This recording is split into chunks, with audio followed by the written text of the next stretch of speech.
Light weight బంగారు diamond ఆభరణాలు, వందల రకాల డిజైన్స్ ఏవైనా ధర మాత్రం ఒక్కటే. మహిళల పరంగా దానికి సంబంధించినటువంటిది ఏమన్నా పొలిటికల్గా విమర్శించానేమో తప్పే, ఉమెన్ యాంగిల్లో తప్ప ఈ 5 ఏళ్ళు పొలిటికల్ విమర్శ నేను ఎవరి మీదైనా చేయలేదు. కానీ ఒకటి ఏంటంటే వరదు కళ్యాణి గారు కానీ మిగతా కొంతమంది లీడర్లు కానీ మీకు జగన్మోహన్ రెడ్డి గారు ఏమీ తక్కువ చేయలేదు, అంటే మీ సర్వీసెస్ ఉపయోగించుకున్నందుకు మీకు బాగానే చేశారనేది వాళ్ళ వాదన. చాలామంది ఇప్పుడు మాట్లాడుతున్నారు, తెలుగుదేశం పార్టీ వెనుక శ్రేణులు కానీ పదవులు అనుభవించారు, ఇప్పుడు ఇక్కడికి అధికారం ఉందని వస్తున్నారు, ఇవన్నీ కూడా మాట్లాడుతున్నారు, తెలిసి తెలియక మాట్లాడుతున్నారు. విక్రమ్ గారు మీరు అడిగారు కాబట్టి నేను చెప్పాలి. మహిళా కమిషన్ చైర్పర్సన్గా బాధ్యతలు తీసుకున్న తర్వాత వైఎస్ విజయమ్మ గారిని కలవడానికి వెళ్ళాను లోటస్ పాండ్లో హైదరాబాద్లో. కలవడానికి వెళ్ళినప్పుడు ఆవిడ చాలా బాధతోటి చెప్పారు, అప్పుడే నువ్వు ఇది తీసుకోకుండా ఉండాల్సిందమ్మా అన్నారా. ఆవిడ ఈ మాటని చాలామంది దగ్గర కూడా అన్నారు, మహిళా కమిషన్ చైర్పర్సన్ తీసుకోకుండా ఉండాల్సింది పద్మ అమ్మ, అసలు నీకు ఎప్పుడు ఇవ్వాలి, నీకు సీట్ ఇస్తా అన్నారు, 2014 ముందు సీట్ ఇస్తా అన్నారు, ఆ తర్వాత మొదటి ఎమ్మెల్సీ అన్నారు, ఎన్ని ఎమ్మెల్సీలు పోయినాయి అందరినీ నేను అడిగాను, ఎన్నిసార్లు ఆమెకు అన్యాయం చేస్తారయ్యా అని చెప్పి నేను అడిగాను. చివరికి క్యాబినెట్ రోజు కూడా జగన్కి గుర్తు చేశాను, పద్మమ్మకి అన్యాయం చేయొద్దు, ఆమెను వదులుకోవద్దు అని చెప్పాను. ఇది ఆవిడ సూటిగా స్పష్టంగా మాట్లాడిన మాటలు. ఒక మాట నేను ఎక్కువగా చెప్పట్లేదు, తక్కువ చెప్పట్లేదు. విజయమ్మ గారి లెక్క అయినా నా లెక్క అయినా, విజయమ్మ గారు అప్పుడు గౌరవ అధ్యక్షురాలుగా ఉన్నారు పార్టీకి, ఆమె సే ఉండేది కదా పార్టీ.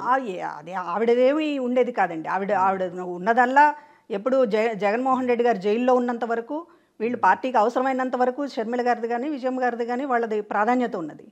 ఎప్పుడైతే ఈయన జైలు నుంచి బయటకు వచ్చాడో పార్టీని పూర్తిగా మళ్ళీ ఆయన చేతుల్లోకి తీసుకున్నారు. ఇంకా వీళ్ళ అవసరం అనేటువంటి ప్రాధాన్యత తగ్గింది, ఎన్నికల ప్రచారం వరకు వాడుకున్నారు. ఆ తర్వాత అసలు ఆవిడని ఏ నిర్ణయాల్లో ఆవిడ చేశారు. చివరికి ఆవిడ ఈయన ముఖ్యమంత్రి అయిన తర్వాత జస్ట్ వైఎస్ఆర్కి అవార్డ్స్ ఇస్తున్నప్పుడు కూడా ఆవిడ జస్ట్ ఒక బొమ్మలా నిలబడాల్సిన పరిస్థితి స్టేజ్ మీద.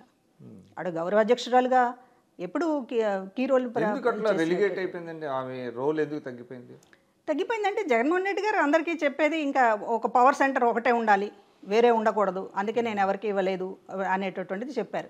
కానీ చుట్టూ ఉన్న పవర్ సెంటర్స్ అన్ని వాళ్ళ దగ్గర వాళ్లే కదా. నా బాగా గుర్తు 2012 బై ఎలక్షన్స్లో మీరు విజయమ్మ గారితో ఉన్నారు. అవును.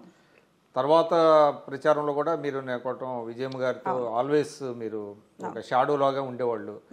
తర్వాత షర్మిల గారితో పాదయాత్రలో కూడా మీరు బాగా ఉన్నారు. మరి మీకోసం విజయమ్మ గారు చెప్పలేదా? అది చెప్పారు కదా, ఆవిడ ప్రతిసారి నేను అడిగాను, ఎమ్మెల్సీలు ప్రతిసారి నేను అడిగాను, ఎన్నిసార్లు ఆమెకు అన్యాయం చేస్తారయ్యా అని చెప్పి అందరినీ నిలదీశాను. చివరికి క్యాబినెట్ రోజు కూడా అడిగాను, పద్మమ్మను వదులుకోవద్దని చెప్పాను అనేది చెప్పి, ఇంకెందుకంటే నేను చేయగలిగింది లేదు అని ఆవిడ చెప్పింది.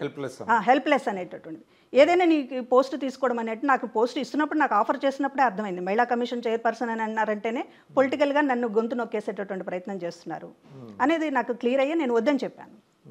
ఐసోలేట్ చేయాలనేటటువంటి ప్రయత్నం. ఇప్పుడు మిగతా వాళ్ళందరూ మాట్లాడారు, పదవి ఇచ్చారు, మీకు ఏం తక్కువ చేశారు అనేటటువంటిది మాట్లాడుతున్నప్పుడు జగన్మోహన్ రెడ్డి గారి లెక్కలు అలాగే ఉంటాయి. కొంత చేసి చాలా చేశాననేటటువంటి ఒక బిల్డప్ ఇవ్వడం అనేటటువంటి ఆయన లెక్క, ఆయన లెక్క అది అవ్వచ్చు. అంటే మీకు హోదా, రాజ్యాంగ హోదా ఒకటి కల్పించి మీ వాయిస్ అంతే కదా. పొలిటికల్ ఇప్పుడు మనం ఎలాగొచ్చాం ఈ పార్టీలోకి మీకు కూడా తెలుసు. ప్రజారాజ్యం పార్టీ నుంచి ఒక లీడర్గా వచ్చాం ఈ పార్టీలోకి. లీడర్ని జీరో చేసిన తర్వాత మీరు ఏం పదవి ఇస్తే ఏంటి? మీరు ఉద్దేశపూర్వకంగా మీరు కావాలని అంటే ప్రారంభంలో గ్రహించలేదా? ఖచ్చితంగా నేను గొడవ చేశాను 2 రోజులు సజ్జల గారి దగ్గర, మిగతా వాళ్ళ దగ్గర అందరూ. ఉమెన్ కమిషన్ చైర్పర్సన్ నాకు ఇవ్వడంలో ఏంటి అసలు మీ ఇదేంటి అని చెప్పి చాలా గట్టిగా మాట్లాడాను, ఆర్గ్యుమెంట్ చేశాను, బాధపడ్డాను, ఏడ్చాను. ఇది సంబంధించినటువంటిది అంతా గొడవ చేస్తే చివరికి వాళ్ళు అన్నది ఏంటంటే, నువ్వు ఇది తీసుకోకపోతే రివర్స్ అవుతాడు జగన్మోహన్ రెడ్డి గారు, రివర్స్ అవుతాడని చెప్పి భయపెట్టి. కలవలేదా మీరు అప్పుడు?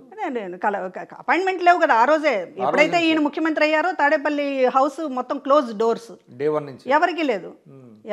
వీళ్ళకే లేవు, చుట్టూ ఉన్న నలుగురికే వారం రోజులు అయింది లోపలికి వెళ్ళడానికి. అపాయింట్మెంట్లు ఏమి లేవండి అప్పుడు ఆ రోజున కలవడానికి. వీళ్ళతో మాట్లాడాల్సిందే, ఏ గోడైనా వీళ్ళతో చెప్పుకోవాల్సిందే. కాబట్టి ఆ రోజు చాలా స్పష్టంగా జగన్మోహన్ రెడ్డి గారు తీసుకోకపోతే రివర్స్ అవుతాడని భయపెట్టి, సరే ఎందుకులే తలకాయ నొప్పి అనేటటువంటి దాంతో తీసుకున్న దగ్గర నుంచి కూడా అనేక సార్లు సంథింగ్ ఈజ్ బెటర్ దాన్ కూడా కాదు, నేను తొందరగానే నేను మళ్ళీ బయటపడతానని అనుకున్నాను. నేను మళ్ళీ ఆ పోస్ట్ తీసుకున్న దగ్గర నుంచి కూడా పార్టీకి ఉపయోగం లేదు, నాకు ఉపయోగం లేదు, రాజకీయంగా నా గొంతు నొక్కేశారని అందరి దగ్గర చెప్పాను, భారతి గారి దగ్గర చెప్పాను. నాకు ఎమ్మెల్సీ ఇవ్వండి నెక్స్ట్ అవకాశం వచ్చినప్పుడు. ఏదన్నా ఒక అంటే ప్లాట్ ఏమైనా ఉందని అనుకుంటున్నారా మిమ్మల్ని అట్లాగా మహిళా కమిషన్ చైర్పర్సన్ ఇచ్చి? అంటే అపోజిషన్లో ఉన్నప్పుడు రాజకీయంగా నన్ను వాడుకోవడం అనేటటువంటిది చాలా అది అది అది అవసరం అని అనిపించింది. చంద్రబాబు గారి మీద పోరాడడానికి సేమ్ ఒకే సామాజిక వర్గం నుంచి వీళ్ళందులో కొంచెం గట్టిగా మాట్లాడతాను. మిగతా వాళ్ళలాగా లోపాయికారిగా నేను వ్యవహరించలేదు. ఎప్పుడైనా భవిష్యత్తులో చంద్రబాబు గారితో అవసరం ఉంటుంది అనేటటువంటి దాంతో ఏదో నేను మెతగ్గా వ్యవహరించలేదు. కాబట్టి ఇదంతా వాళ్ళు బాగా అడ్వాంటేజ్గా తీసుకున్నారు, బాగా ఉపయోగించుకున్నారు. అయితే ఎప్పుడైతే అధికారంలోకి వచ్చామో ఈ అవసరం లేదనుకున్నారు.